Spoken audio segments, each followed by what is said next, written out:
отнесе. Не се бави с Боби, да не бъдеш обесен. Не се прави пред Боби на интересен. Да не падат зъби, като листа на есен. Пазете се от Боби, влезе ли в фаза. Мачка всичко живо, нали ви каза.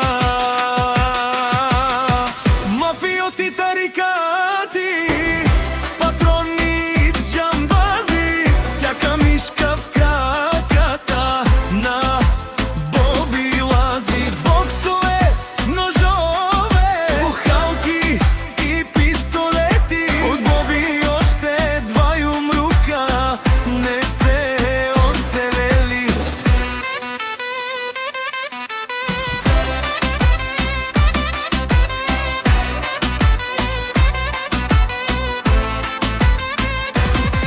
Всеки знае и говори за Боби с респект. Добър е, но и лош, такъв си е до ден. Не се закачайте с Боби, да не стане беля. Да не се наложи бърза помощ да викате. Говори малко, но показва много дела. Ако искаш да се пробваш срещу Боби, ела.